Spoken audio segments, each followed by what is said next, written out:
আরে কার? হ্যাঁ, অক্সিজেন কয় লিটার বলেন না? 550 লিটার অক্সিজেন নেন ডেলি। ঢাকা শহর আজ থেকে 20 বছর আগের থেকে শুনে আসতেছি বসবাসের উপযোগী না, সবচেয়ে দূষণযুক্ত শহর ঢাকা। কিন্তু তারপরও ছোটবেলার থেকে শুনে আসতেছি, তারপরও দেখতেছি daily 550 litre oxygen pure supply দিতেছে কে? হ্যাঁ, ডেলি কয়বার শ্বাস নেন? 80,000 বার নেই, 80,000 বার ছাড়ি।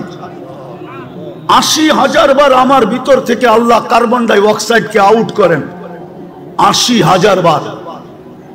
ডেলি কিডনি কয়বার আল্লাহ ডায়ালিসিস করেন? আরে বলেন না, 36 বার আপনার কিডনিকে ডায়ালিসিস করেন। এখনো কিডনি সবাইটা ডায়ালিসিস হইতেছে। দাঁড়ায়া আছে উঠটা হইতেছে, বৈশা আছে উঠটা হইতেছে, শুয়া আছে উঠটা হইতেছে। কিন্তু আপনাদের বিজ্ঞান বিজ্ঞান বিজ্ঞান। কিছু শিক্ষিত লোক আছে শুধু সারাদিন বিজ্ঞান নিয়ে থাকে। ওর বিজ্ঞানকে আমি জিজ্ঞাসা করি, 7 দিন ডায়ালিসিস করে দেখাতো, পুরা সপ্তাহ ডায়ালিসিস করে দেখাতো।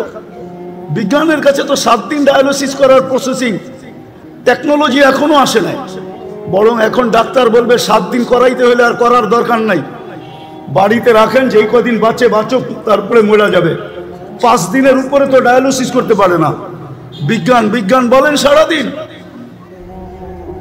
4 ঘন্টা তো লাগে একবার ডায়ালিসিস করতে, টাকা বাদই দিলাম। আমার আল্লাহ তো ডেলি ডায়ালিসিস করেন 40 মিনিটে একবার কমপ্লিট করেন। 40 মিনিটে 24 ঘন্টায় 36 বার ডায়ালিসিস হয়। 200 বার তো আল্লাহ বলেন। একটু নিজের বিবেককে জিজ্ঞাসা করেন, কালকে এই মুখটা কি করে দেখাবেন আল্লাহকে? না যায়া বলবেন আমি আধুনিক ছিলাম, আমি এডুকেটেড। ওটাও তো আল্লাহ বলে দিচ্ছে তুই এডুকেটেড। এডুকেটেড তোকে বানাইলো কে?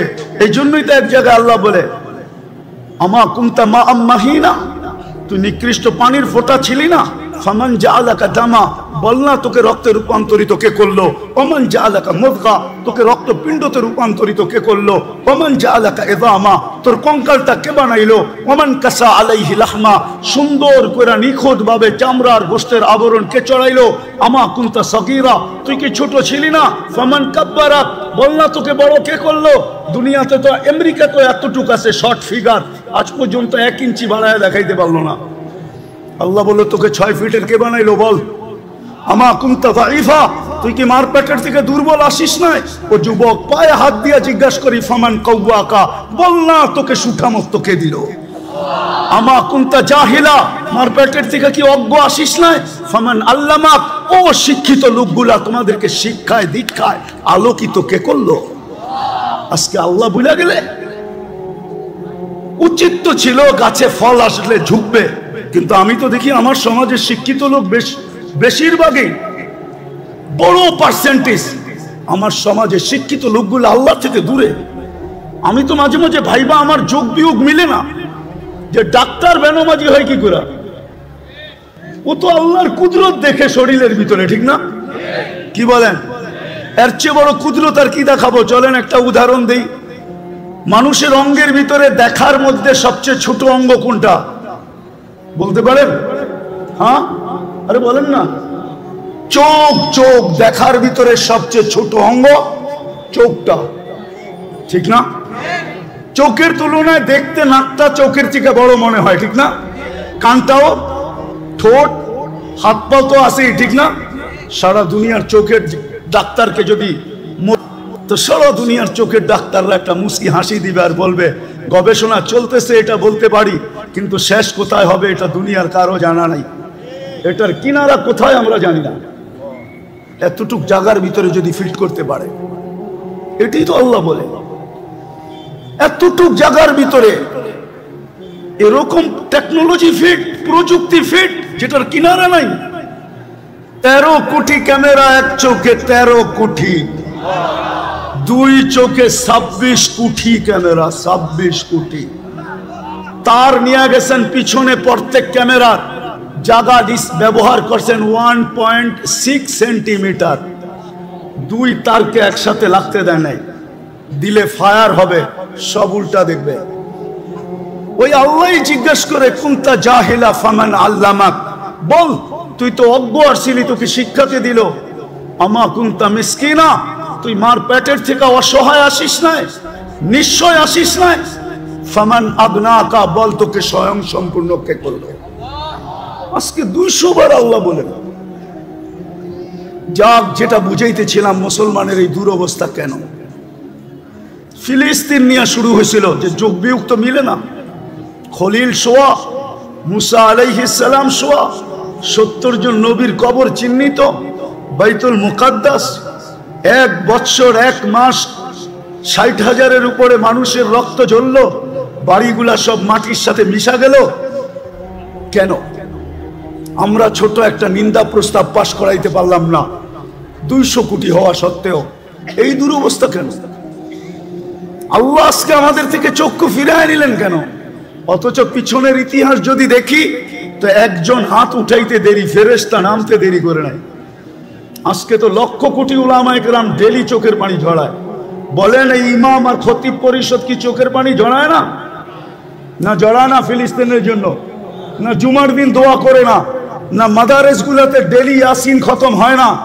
না ডেলি কোরআন খতম করে দোয়া হয় না? না মা বোনরা ঘরে দোয়া করে না? হবে বাংলাদেশে এরকম মা বোন আছে যারা চুপে চুপে ফিলিস্তিনের জন্য রোজা রাখে, যারা চুপে চুপে ফিলিস্তিনের জন্য চোখের পানি, নামাজ পড়ে চোখের পানি ঝরায়। কেননা মা বোনদের দিল আমাদের দিলের চেয়ে বহুত নরম। আমরা জানি না ওনারা চড়াইতেছে, কিন্তু চোখের পানি মাথার উপরে ওঠে না কেন? কারণটা কি? ওইখানে তো দেখি একজন। প্রমাণ দিব? প্রমাণ দেই তাহলে প্রমাণ। ইবনে ওমর রাদিয়াল্লাহু তাআলা আনহু বলেন আমরা 8000 ছিলাম। হায়াত সাহাবা উঠায় দেখেন, তারিখে সাহাবা উঠায় দেখেন, আমরা 8000 ছিলাম, রুমি 1 লক্ষ ছিল। বহুত দিক দিয়ে আমাদেরকে কয়েকভাবে আমাদেরকে আমরা বেষ্টনীর ভিতরে চলে আসছি, অবরুদ্ধ ছিলাম। ভাবতেছিলাম কবরটা এখানেই হবে। তো বলতেছিল আমার পাশেই একজন দাঁড়ানো ছিল, ক্ষুধায় বড় কাতর, কাপড়গুলা বড় জীর্ণ শীর্ণ, চামড়াগুলা বিলকুল বটা গেছে, তলোয়ার রাখার কোনো নিয়ামও নাই। একটা রশি দিয়া কোমরে তলোয়ারটা বাঁধা রাখছেন।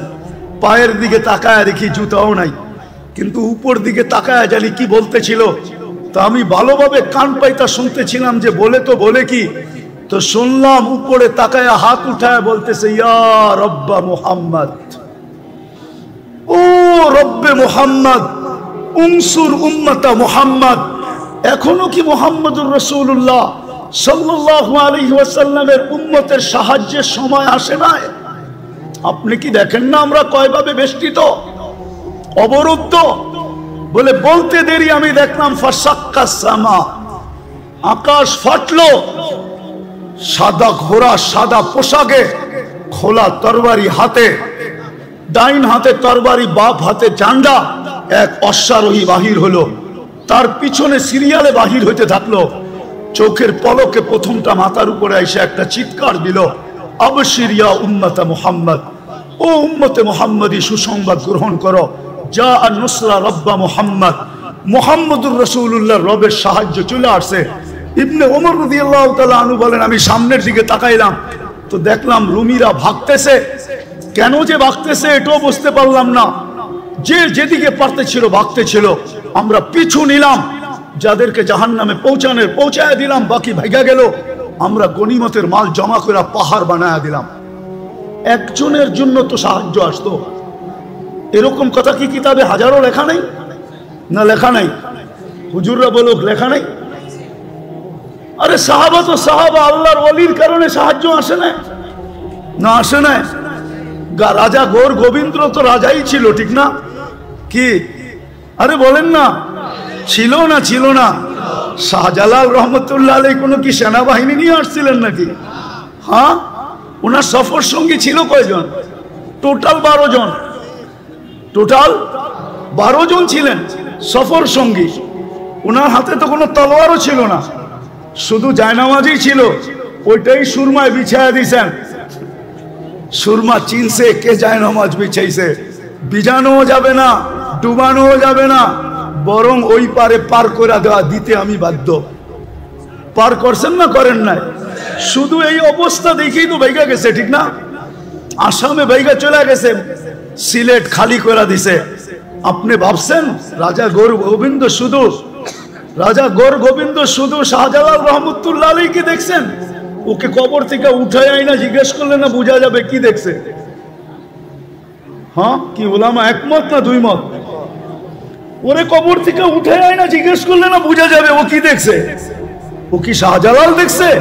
হইতে পারে শাহজালালের পিছে বিরাট বড় এক ফেরেশতার বাহিনী দেখছে। সত্য এটাই। আজকে কেন সাহায্য নাই? কারণটা কি? আমি আপনাদেরকে কারণ বুঝাইতে চাইতেছি।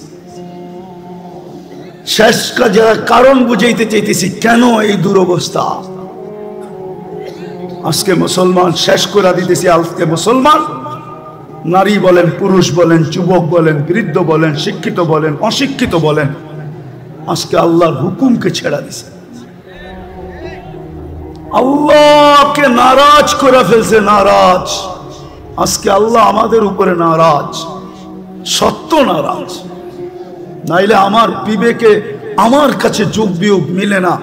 কেন ফিলিস্তিনে অন্য দেশে ফাটতো তো আমার মনকে বুঝাইতে পারতাম, কিন্তু ফিলিস্তিন ঘুরে আসার পরে আর আজকের পটভূমি চিত্র আমার কাছে মিলে না। যে মিলবো তো মিলবো কি করে? ওইখানে তো খলিল শোয়া, ওই জমিন, ওইখানে বোম ফাটে কি করে? অথচ সবচেয়ে বেশি আবাবিলের বসবাস হইল ফিলিস্তিনে। সবচেয়ে বেশি দুনিয়ার আবাবিল যেটায় বাস করে ওটা হলো ফিলিস্তিন। হুকুম দেন না কেন? আরেকটা কথা বুঝাইতে চাইতেছি। প্রতিদিন তো 17 বার 32 বার আমরা আবেদন করি আল্লাহর কাছে। প্রতিদিন তো 32 বার আবেদন করি, গায়রিল মাগদুবি আলাইহিম ওয়ালাদ-দাল্লিন। ইমামের মাধ্যমে করি, একা একই করি। যখন ইমামের মাধ্যমে করি, মাঝে মাঝে তো কিছু, আমি কারোর সাথে বিরোধ করতে চাইতেছি না, কিছু মসজিদ তো এরকমও আছে যে আমিন বইলা এত জোরে বলে যে ছাদও উড়া যাওয়ার আশঙ্কা হয়, ঠিক না? কিন্তু আমরা কি বলি? এটা আবেদন তো করি, আল্লাহ দুইজনের হাত থেকে আমাদেরকে বাঁচান। কিন্তু ইহুদি নাসারা দুইজনের হাতেই তো আজকে আমরা সবচেয়ে বেশি নির্যাতিত। তাইলে আমাদের 32 বারের আবেদন যায় তো যায় কোথায়? আমাকে বুঝান। 32 বারের আবেদন আমাদের কোথায় গেল? আমরা যে সূরা ফাতিহা পড়লাম আর জোরে আমিন বললাম আর আস্তে বললাম, আমাদের এই বলাটা কোথায় গেল? কেন কবুল হয় না? কবুল হইলে তো এই অবস্থা হওয়ার কথা না। যে অবস্থা আজকে দেখতেছি, মুসলমানকে নিয়ে সবাই খেলে, ঠিক না? ফকির হইলাম আমরা, আর টাকা বিদেশে পাচার হইয়া বড় লোক হইল ওরা। আপনি ভাবেন যারা নিয়ে গেছে ওরা বড় লোক হয়েছে? ইম্পসিবল। আমি চিনি আমেরিকা, কানাডা চিনি, ইংল্যান্ড চিনি, সুইস ব্যাংক চিনি। আমি, আমাকে চিনাইতে হবে না। হ্যাঁ, আমি চিনি, বহুত মানুষকে চিনি, 2-4 জন প্রেসিডেন্টও চিনি যারা ট্যাক্সি চালায়, ট্যাক্সি, আমেরিকাতে ট্যাক্সি চালায়। অবশ্য আমাদের দেশের না, আফ্রিকান দেশের। নিয়ে গেছিল খুব, এখন ট্যাক্সি চালায়। কেন এই দুরবস্থা? একটু ভাবেন। চলে তো যাব, থাকা তো যাবে না, পুঙ্খানুপুঙ্খানু হিসাব তো নিবে। সত্য তো এটাই। যদিও কেউ মাঝে মাঝে জিজ্ঞাসা করে, হুজুর 60 বছরের হিসাব নিতে 50,000 বছর লাগবে কেন? তো আমি বলি, শোনো, তুমি ডেলি কতটুকু অক্সিজেন, কয়বার শ্বাস প্রশ্বাস নিছিলে? কয়বার? আরে 1,60,000 বার। তো মাসে কত নিছিলেন? বৎসরে কত? 60 বৎসরে কত? স্বাভাবিক শ্বাস নেওয়ার দাম তো আমাদের দেশের এক শিল্পপতি আমাদেরকে শিখায় গেছিলেন, কিন্তু আমরা তো এটাকে মাথায় ধারণ করি নাই। 2020 করোনা লগ্নে বাংলাদেশের প্রথম সারির এক শিল্পপতি মারা গেছিলেন। ওনার জন্য ডাক্তারের টিম যখন চায়নার থেকে আনা হলো, আর উনি ভেন্টিলেটারে ছিলেন, তো উনি কামরায় ঢুকার পরে ডাক্তারদেরকে বলছিলেন, আমার সুস্থতার প্রয়োজন নাই, আমাকে শুধু স্বাভাবিক শ্বাস নিতে দাও, আমি তোমাদেরকে আমার পুরা কোম্পানি লেখা দিব। পেপারে আসছে, পেপারে, জান মিডিয়া লেখা আছে এখনো। আমি নাম বলতেছি না। আপনি যে ডেলি স্বাভাবিক শ্বাস নিতেছেন, এটার বিনিময়ে কি করছেন? এই হিসাব কিন্তু মিলাই দিতে হবে। বিদায় আমি শেষ জায়গায় চলে আসছি।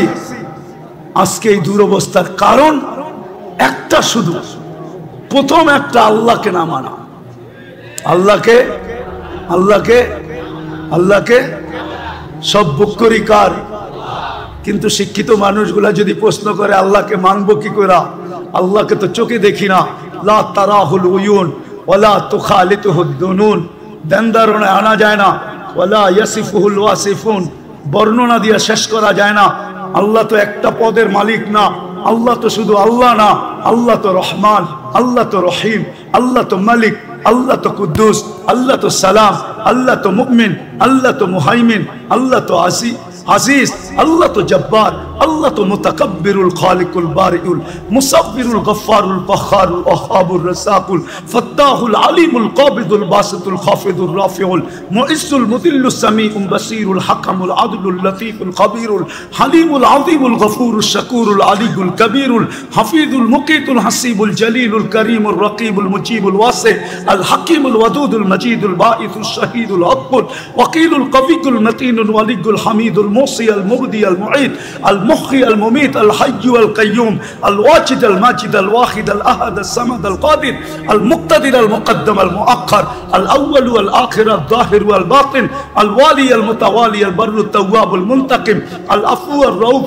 মালিক আল মুলকি যাল জালালি ওয়াল ইকরাম আল মুকসিত ওয়াল জামি ওয়াল গনি ওয়াল মুগনি আল মানি আদ দার আল নাফি আল নূর আল হাদি আল বদি ওয়াল বাকি আল ওয়ারিস ওয়াল রশিদ আস সাবুর জল্লে জালালু। আল্লাহ তো 99 পদের মালিক, আল্লাহকে মানব তো মানব। প্রশ্ন যদি করে কি করে মানব? এই জন্যই আল্লাহ বলছেন সিরাতুন নবী লাকাদ কানা লাকুম ফি রাসূলিল্লাহি উসওয়াতুন হাসানাহ আতিউল্লাহ ওয়া আতিউর রাসূল। আমার বন্ধুকে মাইনা দেখায় দাও। কিন্তু আফসোস তো এইখানেই, বন্ধুকে যদি এই উম্মত মানতো তাহলে সবচেয়ে বেশি বন্ধুর আদর্শ মুসলমানের ঘরে নির্যাতিত হতো না, ঘৃণিত হতো না, অবহেলিত হতো না, দীক্ষিত হতো না, লাঞ্ছিত হতো না, বঞ্চিত হতো না। এটাই তো কাঁদি শুধু। নাইলে মুসলিম যুবক 50 টাকার চুল 500-1000 টাকা দিয়ে কাটবে কেন? বিজাতির রঙে রঙিন হবে কেন? ও কি রসুল কি আদর্শ দেয় নাই চুল কাটার? না, দেয় নাই। রসুলের আদর্শ মতো চুল কাটলে তো চুলের প্রত্যেক চুলে সওয়াবও পাইতো, আল্লাহ রাজি থাকতো। কিয়ামতের দিন হাত পাতার সুযোগ হইতো। যুবক যদি আল্লাহর রসুলকে কিয়ামতের দিন দেখতে দেরি, হাত পাততে দেরি করতে পারতো না, হাত পাততে পারতো। যদি জিজ্ঞাসা করতো হাত পাতিস কেন? আপনার আদর্শে চুল কাটছি, সওয়াব তো পাইছি, কিন্তু আপনার পক্ষ থেকে কিছু দিবেন না? বকশিস কি দিবেন না? মজুরি পাওয়ার পরেও তো হাত পাতে কেন? একটু বকশিস দেন না। এই মাইকালারও তো পুরা টাকা নেওয়ার পরে অপারেটররা হাত পাতবে, আমাদেরকে কিছু বকশিস দিবেন না? জিজ্ঞেস করেন পাতবে কি পাতবে না? যুবক তো কিয়ামতের দিন হাত পাততে পারতো। আমার মা বোনরা কেন নেটে দেখা সাজুগুজু করে? সমস্ত কাপড় চোপড়ের ডিজাইন কেন নেটের থেকে আনে? ইসলাম কি কাপড়ের ডিজাইন দেয় না? ইসলাম কি সাজগোজ দেয় না? আমি তো এই কাঁদি। সারা বাংলাদেশে কেউ তো দেখাইতে পারবে না, আজ পর্যন্ত তো পাইলাম না যে কোনো মহিলা আমাকে চিঠি লিখলো যে হুজুর আমি করছি। আমি তো বলি আজ পর্যন্ত তো কোনো হুজুরদের বউকেও পাইলাম না যে বাসর রাতের শ্বাসটা ফাতেমার মতো সাজছে। বাসর রাতের শ্বাসটা তো তার বান্ধবী তাকে যেরকম সাজাইছে ওরকমই সাজছে, প্রতিবেশীরা যেরকম সাজাইছে ওরকম সাজছে। নাইলে একটু পয়সাওয়ালা হইলে পার্লারে যা যেরকম ডিজাইন চয়েস করছে ওই ডিজাইনে সাজা আসছে। কিন্তু ফাতেমার সাজে তো সাজে নাই। ফাতেমা কি বাসর রাত্রে সাজে নাই? কিতাবে কি নাই ফাতেমার সাজ? শাইখুল হাদিসরা কি জানে না, যে মুহাদ্দিসরা জানে না যে ফাতেমার সাজ কিরকম ছিল? আজকে যদি ওই মহিলা সাজতো, কালকে কিয়ামতের দিন যখন আল্লাহ বলতো ফাতেমা রাদিয়াল্লাহু তাআলা আনহার হাতে ঝান্ডা দিয়া, ফাতেমা তোর মেয়েদেরকে ডাক আর চল জান্নাতের দিকে, তো এই মাও তো যায়, বোনও তো যায় দাঁড়াইতে পারতো, এই মাও তো যায় দাঁড়াইতে পারতো, এই মেয়েও তো যায় দাঁড়াইতে পারতো।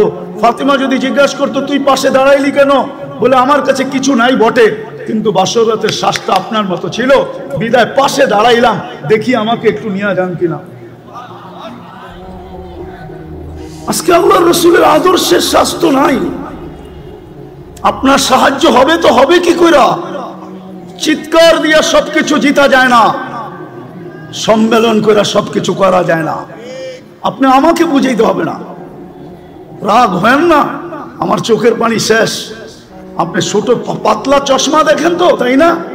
ভিতরে একটা মোটা লেন্স বসানো আছে, অপারেশন করে ভিতরে আমার লেন্স বসানো আছে। চোখের পানি শেষ কানতে কানতে। দুনিয়া কম দেখি নাই। এই জন্য বলি হুজুরের একমত নাও হইতে পারে আমার কাছে। আজকে মুসলমানের দুরবস্থা, যারা নবীর আদর্শকে ঘৃণা করে, নবীর আদর্শকে ধিক্কার দেয়, যারা নবীর আদর্শকে লাঞ্ছিত করে। আমি আরেকটাও কথা বলি, যতই সাজেন না কেন ওদের সাজে, আমি শিক্ষিত সমাজকে বলতে চাই, সুশীল সমাজকে বলতে চাই, দিতে হবে না। আমি বহুত জনকে বাংলাদেশে চিনি, যাদের সাথে আমার সফর হয়েছে। এয়ারপোর্টে 3 ঘন্টা থেকে 6 ঘন্টা পর্যন্ত বসার লোক আমি চিনি, ইমিগ্রেশন বসায় রাখছে। আর আমি অহংকার করে বলতেছি না,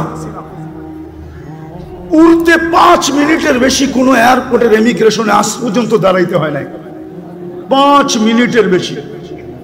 কিন্তু আমি চিনি, নাম বলবো না। আমার বয়ান যদি ওরা শুনে বলবে হুজুর নাম বলে নাই, খুব ভালো করছে, নাইলে আমাদেরকে মানুষ চিনতো। আমি চিনি আমার সমাজের লোক, যারা ওদের সাজে 100% কেন, ওদের চেয়ে আপডেট সাজা ছিল। কিন্তু পাসপোর্ট যখন পাঞ্চ করছে তো বাহির হয়ে আসছে ধর্ম ইসলাম। বলছে তোর ধর্ম তো ইসলাম, তুই আমাদের চেয়ে বেশি আপডেট। সন্দেহ আল্লাহ ঢুকায়া দিছে, বস তুই, তোকে আগে যাচাই বাছাই করে নেই। 3 ঘন্টার থেকে 6 ঘন্টা পর্যন্ত যাচাই বাছাই করছে। শুনে রাখো যুবক, তুমি যতই ওদের মতো 14 তারিখ উদযাপন করো, আর যতই 31st নাইট তুমি উদযাপন করো, ওদের যত কালচার তুমি নিজের ভিতরে আনো না কেন, কিন্তু এক জায়গায় তুমি ধরা খাওয়া। আজকাল সবকিছু অনলাইনে। তোমার জন্ম নিবন্ধন যখন করতে গেছে তোমার মা বাবা, তো ভুলে হইল ধর্ম ইসলাম লেখা দিয়ে আসছে। স্কুলে যখন ভর্তি করাইতে গেছে তো মনের বিরুদ্ধে হইল ইসলাম লেখা দিয়ে আসছে। আইডি কার্ড যখন বানাইতে গেছে তো তোমার মনে না চাইলো তুমি ধর্ম ইসলাম লেখা দিয়ে আসছো। পাসপোর্ট যখন বানাইছো তখনও তুমি ধর্ম ইসলাম লেখা দিয়ে আসছো। যেই দিন তুমি চাকরির অ্যাপ্লাই করছো ওই দিনও তুমি ধর্ম ইসলাম লেখা দিয়ে আসছো। অনলাইনে সারা দুনিয়ায় চলে গেছে, হেড অফিসে জমা হয়ে গেছে। অনলাইনের হেড অফিস হলো তেল আবিব, আমাকে চিনাইতে হবে না। অনলাইনের হেড অফিস হলো তেল আবিব। তেল আবিবে চলে গেছে, তুমি মুসলিম, তোমার সাজের দিকে ওরা দেখবে না। আমার বয়ানে আছে, বয়ানে 2008-এর কাহিনী, 2008-এর কাহিনী আমার বয়ানে আছে। বয়ানে তোমার সাজগোজ ওরা দেখবে না, সাজগোজ। আমি যেদিন জার্মানির ভিসা নিতে গেছি 6 দিন আগে আমার বড় ছেলে মারা গেছিল। আমি 6 দিন পরে জার্মানির এমবেসিতে গেছি, আমার ইন্টারভিউ ছিল। তখন আমি এই পড়তাম না, সাদা লুঙ্গি সাদা পাঞ্জাবি পড়তাম, এরকমই একটা রুমাল কাঁধে থাকতো। আর পান খুব খাইতাম, সাদা একটা স্টিলের পানের বাটা হাতে থাকতো, লাঠি থাকতো না। আমি পান খাইতে খাইতে ঢুকতেছিলাম। ইন্টারভিউর সময় ঘড়ির কাঁটা দেখা, কিন্তু ভিতরে ঢুইকা আমি দেখতেছিলাম মনে হয় আমি একটা কুকিলের মেলে একটা কাকেই গেছিলাম। সবাই আমার দিকে যেরকম চাইতেছিল, তা আমার মনে হইতেছিল আমি কুকিলের মেলা একটা কাক। ঠিক ওরা যেইভাবে সাজগোজ করে গেছে, আমাকে ইন্টারভিউর জন্য যখন ডাকছে, তা আমাকে প্রথম প্রশ্ন ছিল তুই এতদিন জার্মানি যাস নাই কেন? সেনজিং ভিসা, আমার 25 দেশের সফর ছিল। তা আমি বললাম প্রয়োজন ছিল না, এত দেশ গেলি, জার্মানি গেলি না, এখন দরকার যাব। জিজ্ঞাস করলো তুই কি করিস? বললাম। তো জিজ্ঞাসা করলো আমার সোনাগুলা কালো হইলো কেন? তা আমি বললাম তুমি পারফিউম খুব ব্যবহার করো মনে হয়। বলছে হ্যাঁ।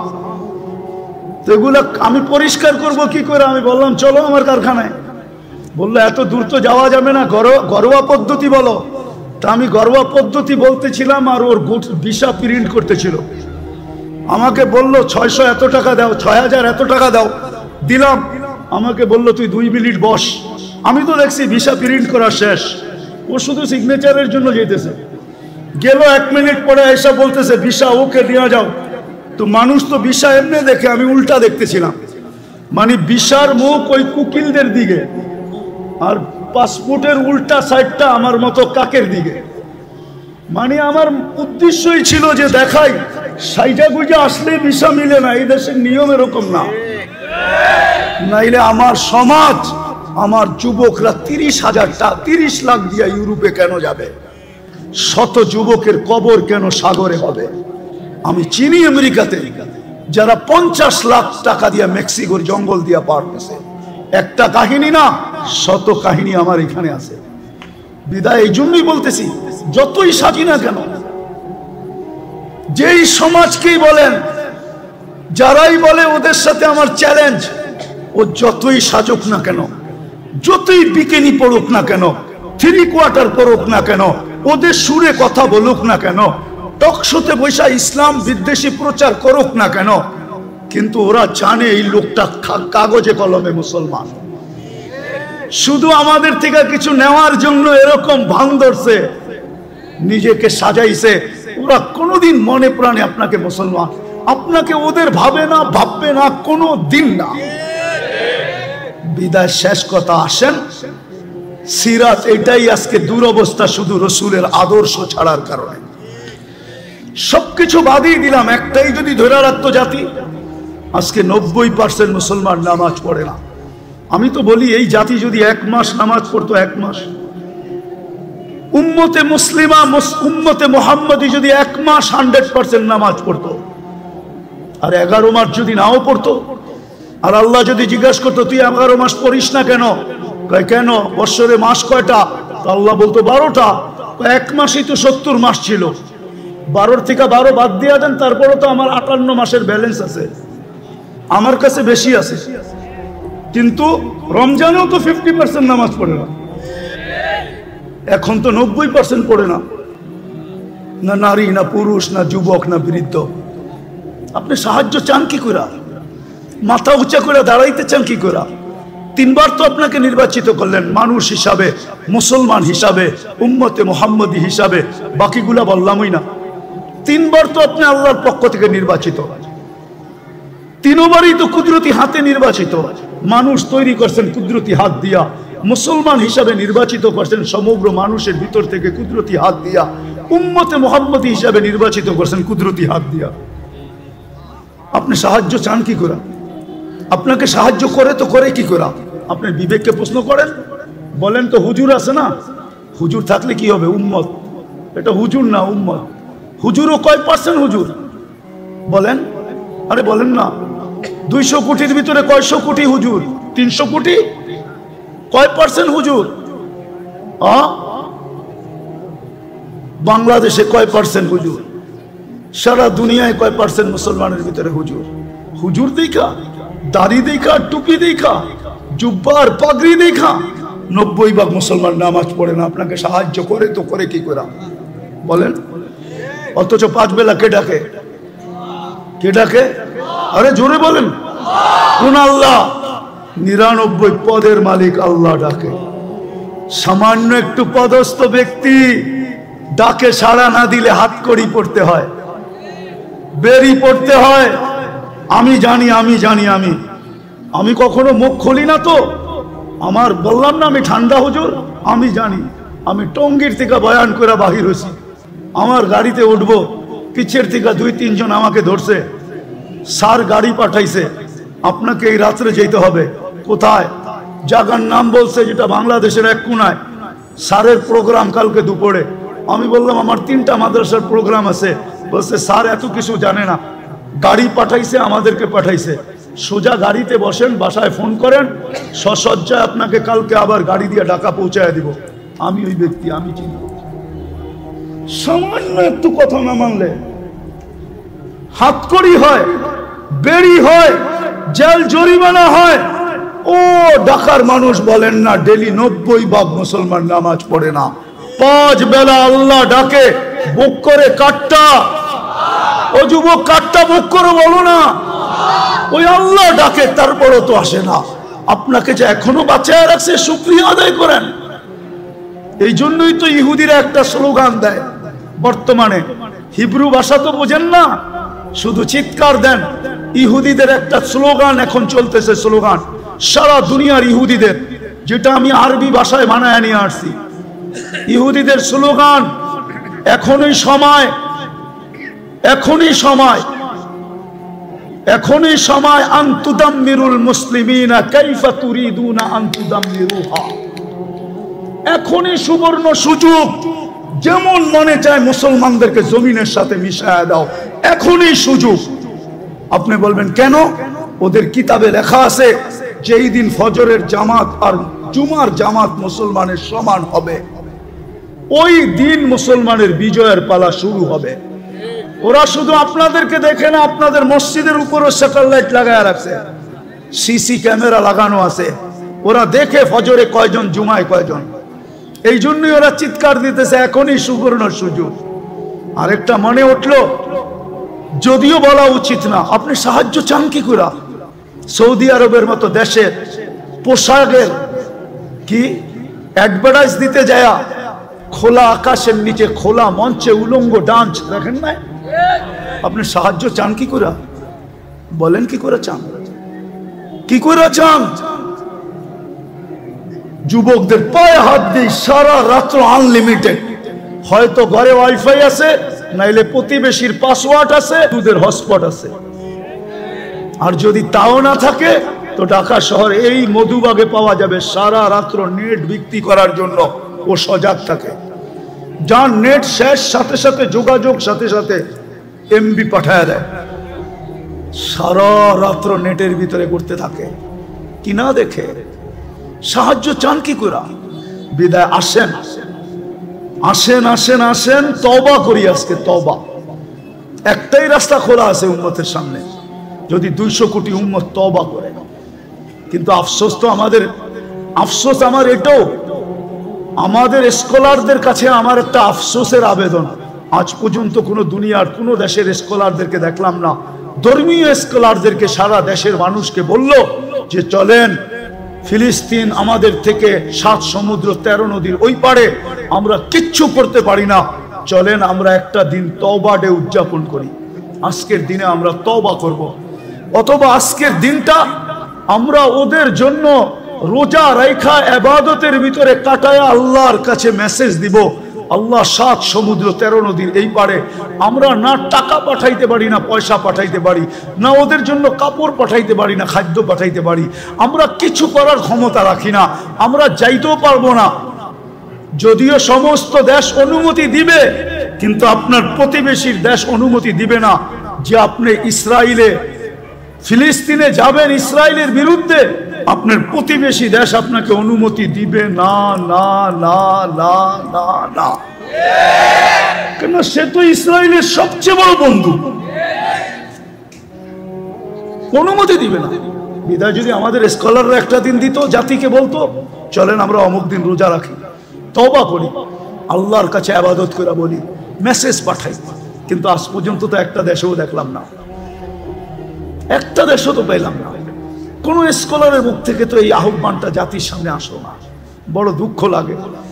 এই জন্য আসেন আমরা এখন তওবা করি। করবেন? করবেন? হ্যাঁ পারবেন? কে কে করবেন দেখি?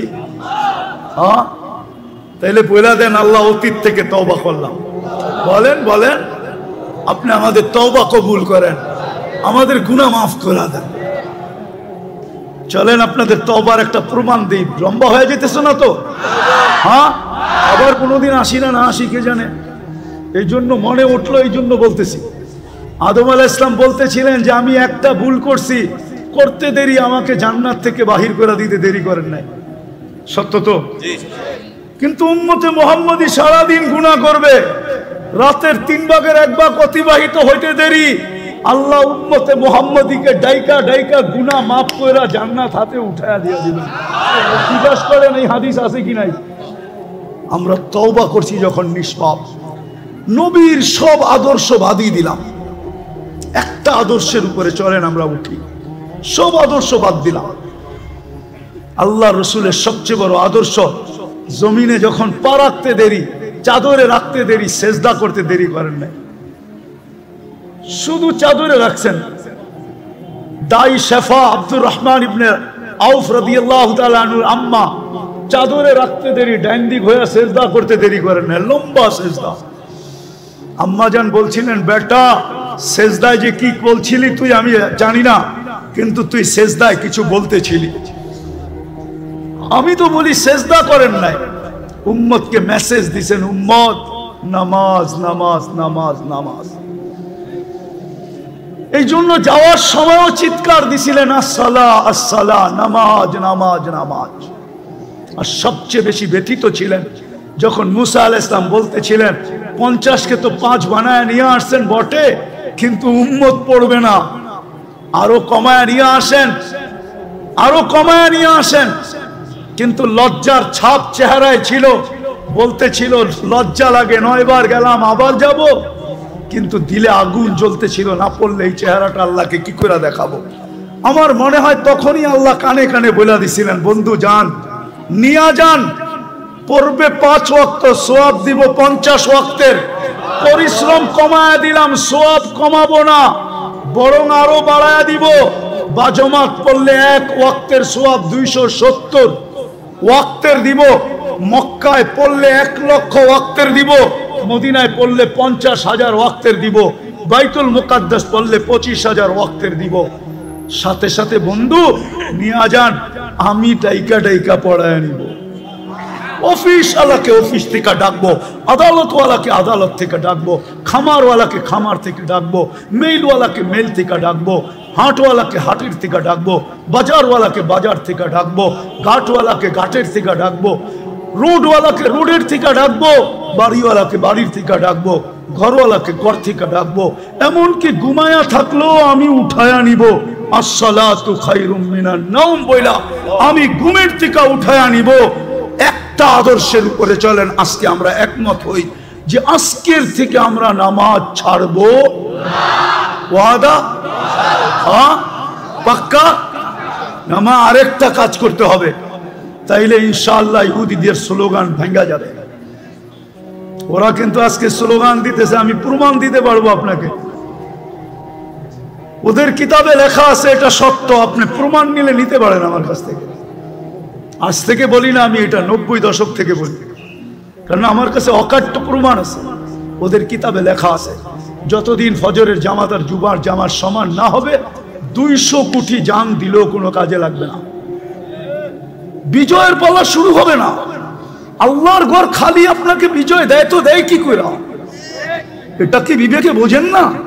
5 বেলা আল্লাহ ডাকে, আর 90% মসজিদে আসে না, যায় নামাজে দাঁড়ায় না, যেই জায়গায় আসে ওই জায়গায় দাঁড়ায় আল্লাহু আকবার বলে না। ওকে সাহায্য করে তো করে কি করে? আপনি জিতা যাবেন শক্তি দিয়া? জিতেন না, জিতেন না। কোথায় জিতলেন এই পর্যন্ত? কোথায় জিতলেন? কোথায় জিতলেন? 1400 বছর আগে সাহায্য কোথায় আপনার সাথে বলেন? কোথায়? 500 বছর আগে সাহায্য কোথায়? 1000 বছরের আগের সাহায্য কোথায়? শুধু চিৎকার দিয়ে মানুষের ব্রেন উল্টা করলে হবে না যে এটা হইলেই আমরা সব করে ফেলবো। দুনিয়াটা এত সহজ না। রাগ হয়ে যাবেন আরেকটু বলবো? হ্যাঁ, আপনি জানেন এই কাপড়টা কয়বার সুদে ডুব দিছে? বলেন তো কেউ, কয়বার বলেন তো? আমি গয়না দিব, 6 বার সুদে ডুব দিছে, 6 বার। কয়বার? কয়বার? কয়বার? 6 বার। যে তুলা চাষ করছে সে লোন নিয়ে তুলা চাষ করছে, যে তুলা ইম্পোর্ট করছে সে সুদ নিয়ে ব্যাংকের এলসি নিয়ে, আগাম এলসি নিয়ে সে ইম্পোর্ট করছে, যে তুলার থেকে সুতা বানাইছে সেও মেইল করছে সুদের ব্যাংকের টাকা নিয়ে, যে তুলা সুতার থেকে গেরে বানাইছে সেও সুদের টাকা ওইখানে মিশ্রিত করছে, গেরের থেকে যে ডাইং করছে সেও সুদের টাকা নিয়ে মেইল করছে, ডাইং এর থেকে যে ফিনিশিং করে মার্কেটিং করছে সেও সুদের টাকা নিয়ে করছে। কয়বার হইল? সিস্টেমটা পুরা উল্টা হয়ে গেছে। আপনি চিৎকার দিলে কিছু হবে না। ফিরে আসেন, কোরআন এটাই বলে লিউযিকাহুম বাদাল্লাযী আমিলু লাআল্লাহুম ইয়ারজিউন। তোমরা পিছে ফিরো, পিছে পিছে দেখো, পিছে নবীর আদর্শের দিকে ফিরো। পায়ে হাত দিয়া বলি, আসেন আমরা নামাজি হই আর মানুষকে নামাজি বানায় আগে মসজিদ বড়ি। যেদিন ফজর আর জুমা এক হবে, সমান হবে, আপনার অপেক্ষা করতে হবে না, আপনার লড়তে হবে না। এই উম্মতকে আল্লাহ লড়াইতে চান না, তাইলে আল্লাহ থাইকা লাভ কি?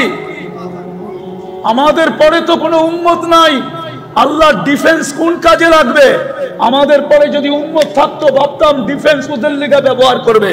আমাদের পরে তো কোনো নবীর পরে নবী নাই, তাইলে আল্লাহ ডিফেন্স কোন কাজে আসবে? আমি যদি আল্লাহকে প্রশ্ন করি, আপনাকে লড়তে হবে না? বদর দেখেন না, ওমা রমাইতা ইদ রমাইতা ওয়ালাকিন্নাল্লাহ রমা।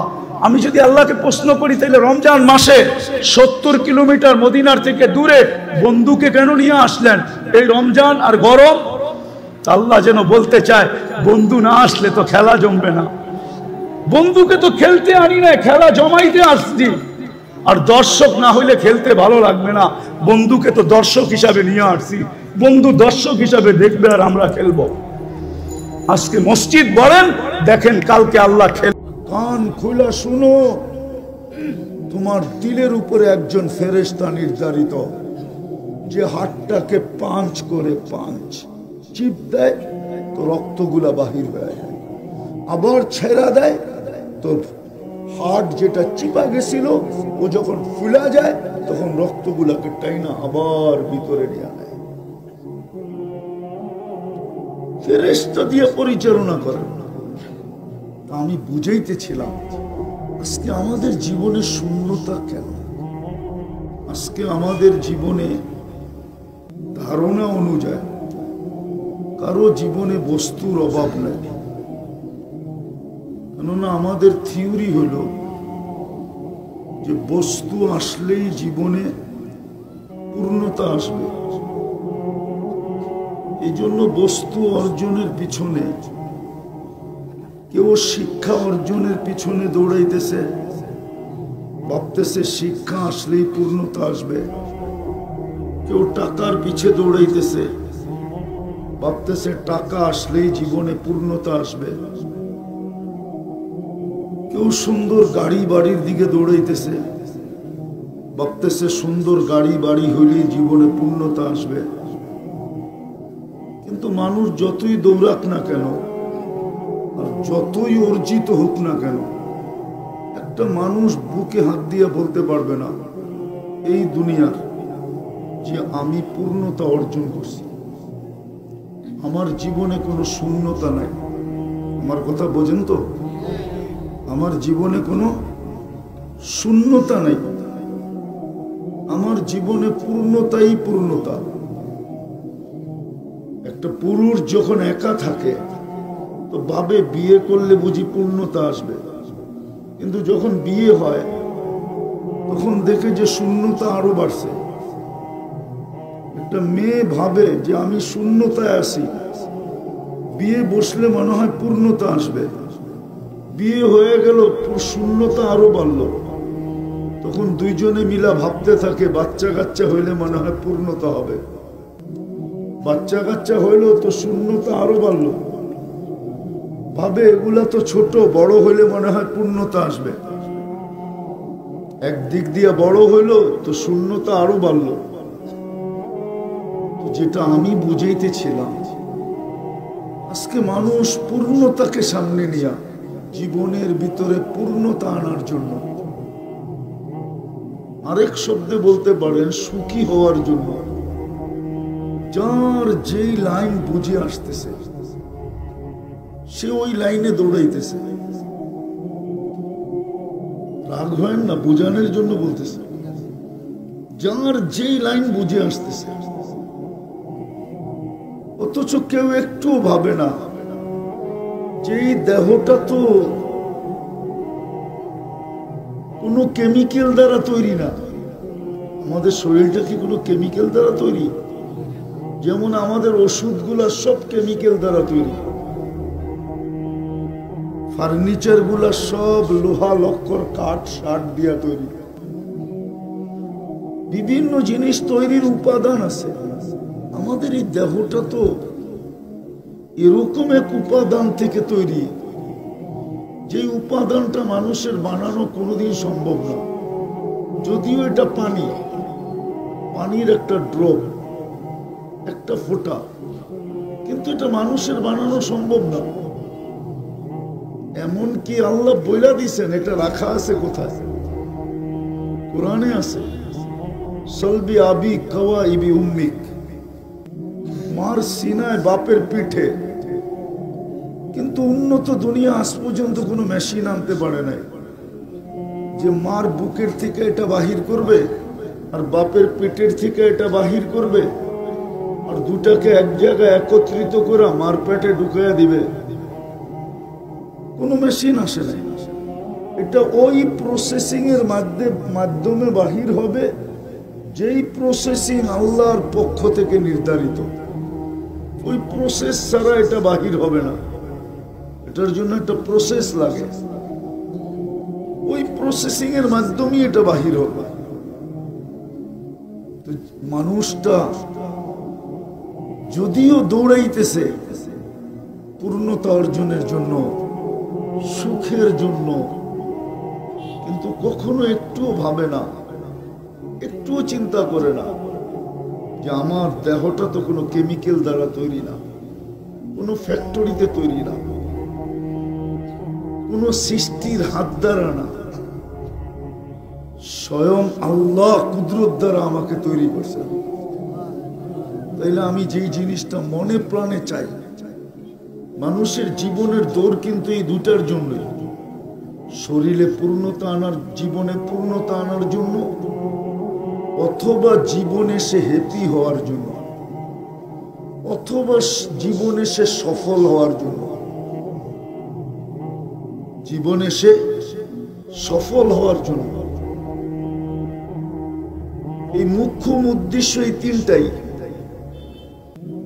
হয়তো সে সুখী হবে, না হয় সে পূর্ণতা অর্জন করবে, না হয় সে সফল হবে। কিন্তু ইতিহাসের পাতা ঘাইটা দেখেন, ইতিহাসের পাতা ঘাইটা দেখেন যে কতটুকু মানুষ এই তিন চিন্তায় সফল হলো। যদি হইল তাহলে দুনিয়াতে এত ইতিহাস হতো না। দুনিয়াতে একটা উদাহরণ দিব, আবার ব্যারিস্টার সব রাগ হয়ে যায় কিনা দিব। কয়েকদিন আগেই দেখতাম তেল মারতে মারতে মারতে মারতে মারতে আমাদের মিডিয়াওয়ালারা তেলের দাম বাড়ায় দিছিল।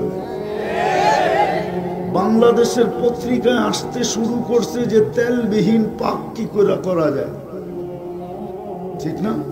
এই পদ্ধতিও আসতে শুরু করছিল।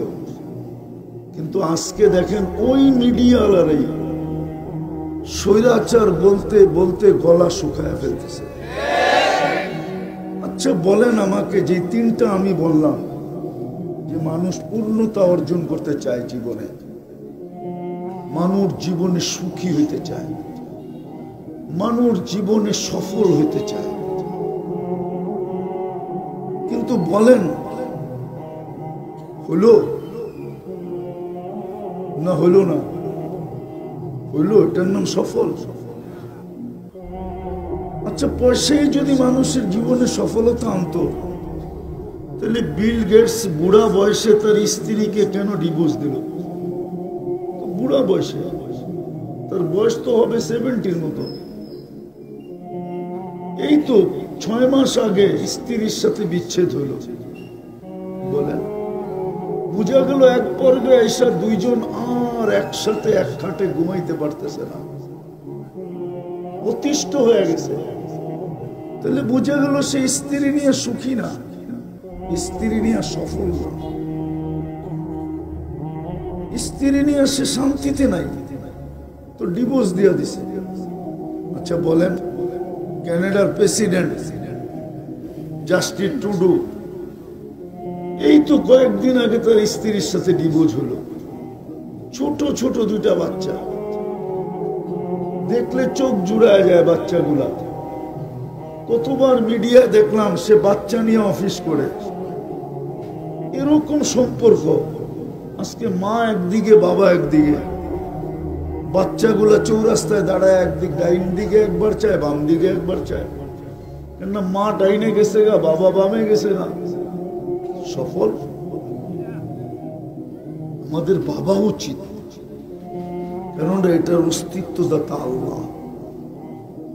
জীবনটা যে দিছে, আপনি যে বেঁচে আছেন, এটা আল্লাহর করুণা, তাহলে আপনি বাঁচার কথা না। সৃষ্টি তো একটাও আপনার পক্ষে না। যদিও আমরা বেঁচে আছি, সৃষ্টি কিন্তু একটাও আমাদের পক্ষে না। আল্লাহ তিনটা দিয়ে বুঝাইছেন। বাত হইল কি হইল না, আমাদের মা বোনরা একটাই টিপা দেখে, পুরা পাতিল টিপা দেখে না। একটা টিপেই বলে ভাত হয়ে গেছে, তারপরেই মার গালে। আল্লাহ তিনটা দিয়ে বুঝাইছেন, সৃষ্টি তোমাদের পক্ষে না। আলা কুল্লা ইয়াউমিন ওয়াল আরদু তাস্তাযিনু রাব্বা। জমিন প্রতিদিন বলে আল্লাহ অনুমতি দেন না। আর কত? আপনারাও মাঝে মাঝে বলেন আর কত। স্বামীও মাঝে মাঝে স্ত্রীকে বলে আর কত তোমাকে নিয়ে আমি সহ্য করব। স্ত্রীও মাঝে মাঝে স্বামীকে বলে আর কত তোমাকে নিয়ে সহ্য করব। সন্তানও মা বাবাকে নিয়ে বলে আর কত। এই আর কত, এই শব্দটা সব জায়গায় আছে না? নাই? মালিকও কর্মচারীকে বলে মাঝে মাঝে আর কত তোমারটা দেখবো, চলো আমার দোকান চাকরি ছাড়ো। আবার কর্মচারীও মালিককে বলে আর কত, 8 ঘন্টা বলছেন 10 ঘন্টা খাটান, বেতন দেন 6 ঘন্টার, আর কত। আর কত শব্দটা আমাদের সমাজে অনেক ব্যবহৃত। জমিনও বলে আল্লাহ আর কত। 24 ঘন্টা তোমারটা ভোগ করে। কারটা ভোগ করেন বলেন? কারটা ভোগ করেন? অক্সিজেনের বিল যদি দিতে হইতো মাসে, অক্সিজেনের বিল যদি দিতে হইতো মাসে, হায় হায়, এতটুক পয়সা কারো কাছে নাই যে শুধু অক্সিজেনের বিল দিবে। ডেলি 550 লিটার নেন, মাসে কতটুকু নেন? ডেলি যদি 550 লিটার হয়, আরে বলেন না, 16,500 লিটার মাসে নেন। পার লিটার যদি 1 টাকা বিল হইতো, তাহলে 16,500 টাকা শুধু অক্সিজেনের জন্য দিতে হতো। হ্যাঁ হ্যাঁ, ডেলি শ্বাস প্রশ্বাস নেন 1,60,000 বার। পার শ্বাসে যদি 1 পয়সা দিতে হইতো, তাহলে ডেলি 1600 টাকা শুধু শ্বাস প্রশ্বাসের দিতে হতো। মাসে কয় টাকা হিসাব করেন? ডেলি কিডনি 36 বার ডায়ালিসিস করেন, যদি পার ডায়ালিসিসে 1 টাকা 100 টাকা দিতে হইতো, তো ডেলি 3600 টাকা শুধু ডায়ালিসিস ফি দিতে হইতো। জান, আপনার বিজ্ঞানকে জিজ্ঞেস করেন। কোরআন হাদিস বাদ দিয়ে বলতেছি, বিজ্ঞানের তত্ত্ব, ডেলি 36 বার আপনার কিডনি ডায়ালিসিস হয় কুদরত দিয়া, অটোমেটিক। আল্লাহ কুদরত দিয়া ডায়ালিসিস করে। একটু ভাবেন। এই জন্য জমিনও বলে কত আর কত। 24 ঘন্টা নাফরমানি। আমি কথা শেষ করতেছি, সময় হাতে নাই। আর কত নাফরমানি। এর চেয়ে বড় নাফরমানি কি হয় বলেন? যার সবকিছু 24 ঘন্টা ভোগ করে। সবকিছু কার ভোগ করেন? হ্যাঁ, আচ্ছা, একটা প্রশ্ন করি। আইনগত লাইনে সবচেয়ে বেশি পড়া হলো ব্যারিস্টারি পড়া। আমি জানি না এর উপরে আছে কিনা, এর উপরে নাই মনে হয়, ঠিক না?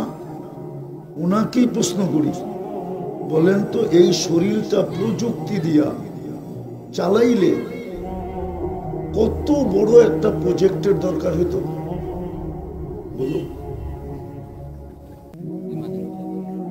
বলুক, ওনাকে আমি লাউড স্পিকার দিয়ে দিই।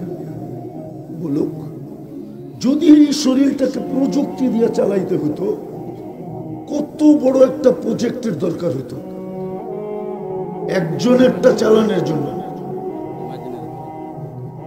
ধারণার বাইরে 2 চোখে 26 কোটি ক্যামেরা, চারিবার চেকিং এর পরে আপনার ভিতরে খানা ঢোকে, খাদ্য ঢোকে। চারিবার চেকিং হয়। কত? Auto checking. প্রথমে নাক চেক করে ঘ্রাণ ঠিক আছে কিনা,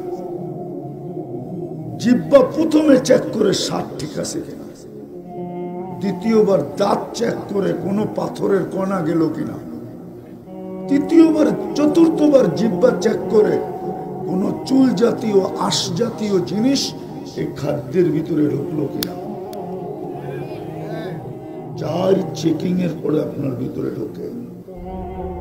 বলেন প্রযুক্তি দিয়ে যদি চেক করা হয়, নিয়ে যান, গ্রান ঠিক আছে কিনা, কতক্ষণ পরে রিপোর্ট দিবে দেখেন।